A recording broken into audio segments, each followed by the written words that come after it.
بالله من الشيطان الرجيم بسم الله الرحمن الرحيم الحمد لله رب العالمين والصلاة والسلام على رسول الأمين وعلى آله وصحبه أجمعين أما بعد.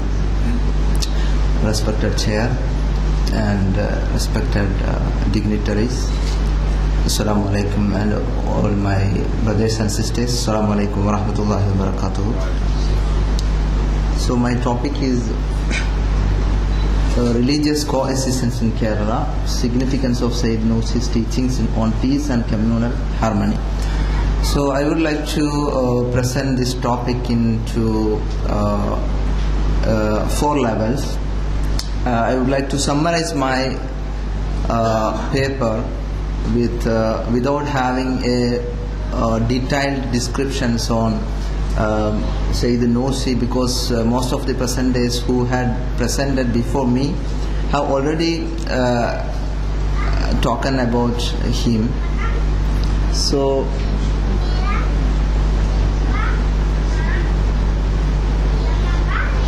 my presentation has 4 levels. So the first one, the religious coexistence in Kerala. Then Sayyid Nursi's teachings on religious tolerance. Then contextualization of Sayyid Nursi's teachings on tolerance in Kerala environment, recommendations and conclusions. So I would summarize all my points in these 4 levels. So first of all, what is religious coexistence? What does it mean by religious coexistence? And its nature of religious coexistence which is prevailing in Kerala context. Excuse me, why it doesn't? Okay. Oh, okay.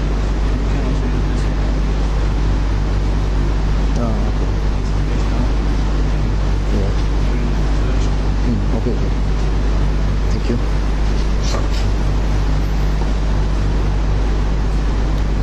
So, first of all, the meaning of religious coexistence. The term religious coexistence means many communities living together side by side in a society. So, it is the situation of peaceful coexistence of different religious communities enjoying the freedom of faith and worship and the right to practice their religious rituals. So there are many definitions given by the scholars who has been doing their research in this area.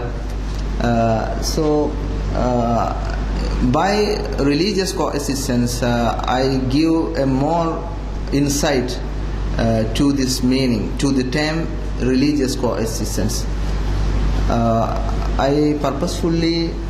I choose this term religious coexistence rather than religious tolerance, because when we talk about religious tolerance or religious harmony, that is primarily in the theoretical level or thematic level. Most often it does not come to the realities or in the practical sense, into the practical level. So the religious coexistence, but when we talk about religious coexistence, it is the reality or it is the practical form of the religious tolerance that we can see in the root of the society, in the root of the all kinds of the people, not from the books or not from the theory. So that is why I purposefully chose this religious coexistence rather than religious tolerance. So here, the diversity of culture, we have to say something about the situation of Kerala, that the Kerala is a state of religious coexistence. Many different people of faiths live side by side. The majority of population constitute the Hindu population, which is 56%. According to the census of 2010, and Muslims are the major minority, who constitute 24 or 25% of the population, and the rest of the population are Christians. So the situation prevail in Kerala, that is the religious coexistence, the situation of religious coexistence. Each and every community lives side by side without having any problem of communal riots or communal tensions.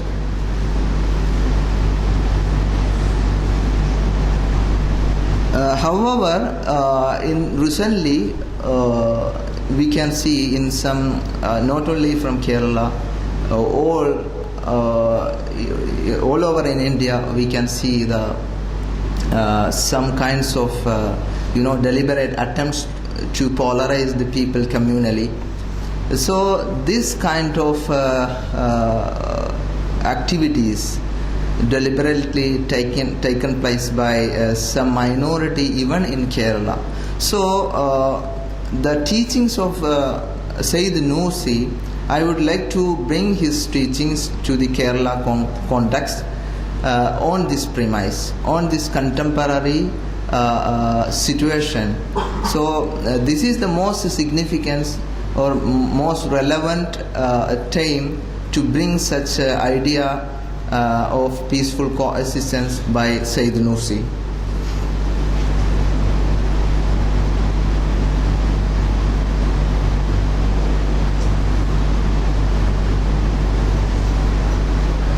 Yeah, first of all, most of his teachings has already talk about some of the dignitaries. So I would like to point out some of his major areas. That is, one is he is the man of interfaith dialogues, and he called for the interfaith dialogues. And in the previous discussion, some of our presenters, they talk about his contribution to the towards the interfaith dialogue. And we know that he lived in a situation, he lived in a context where Muslims are the majority people, and he called for the interfaith dialogue between Christians and Muslims in Turkish context. But when we bring his idea to Indian context, the most important thing we have to address that the people here, the Muslims are minority here.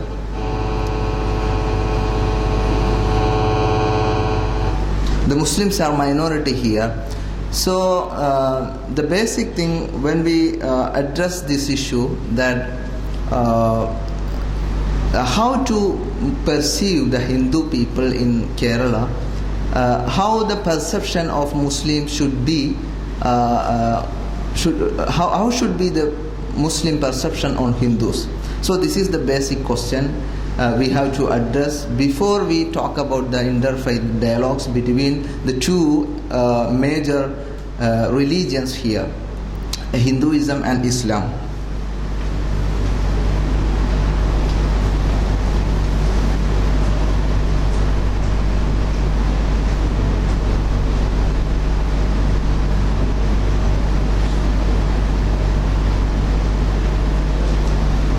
So, according to one of the famous writer in Kerala, T. Muhammad, in his a monumentary work, that undercurrents of Indian culture, that means Bharatiya Samskarathinte Adiyozhukukal. In his famous book, he wrote about the situation of India, and he sees the Hindu people are the people of book, and he elaborate the idea of the religious people who lived in the Indian context, the possibility of being the prophet at that time. So he make the similarity between the prophethood and the incarnation of Hindu mythology or Hindu beliefs or Hindu faith. So I would like to present this idea that before we embark the dialogues between the two religions, the Hindus and Muslims, we have to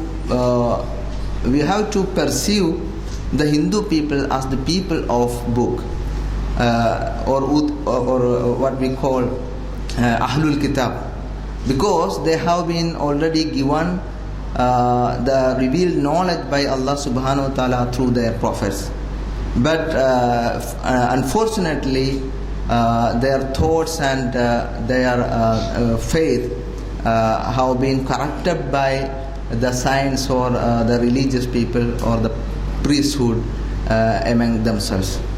So this idea should be highlighted in the context of in Kerala context, when we bring the idea of the teachings of Sayyid Nursi into the Kerala context.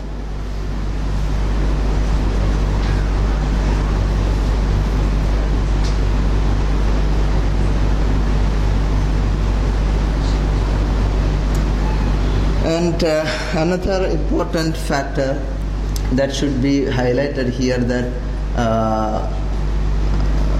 Sayyid Nursi, he was advocating the theme of positive approach. He was the man of faith-oriented activism, not the field-oriented activism. And I think since the Muslims are minority here in Kerala context, we can take his approach, Sayyid Nursi's approach, as a model for the Indian context, particularly the Kerala context.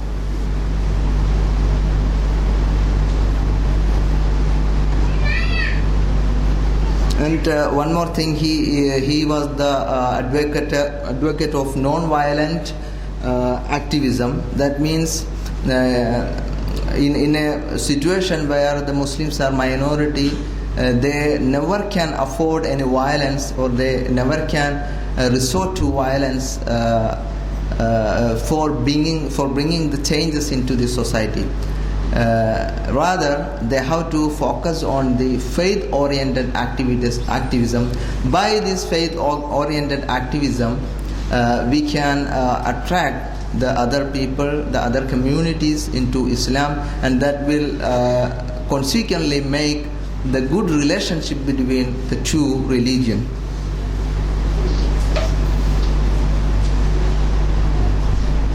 So my conclusion is, so he was the man of peace. So Badiuzzzaman Sayyid Nursi was a 20th century's staunch advocate of religious tolerance and communal harmony. And in the presentation, in the paper, I presented him as a mujaddid in 20th century, who contributed much in the field of what we call the faith-oriented activism or spiritual aspects of Islam, which is very relevant to the 20th century.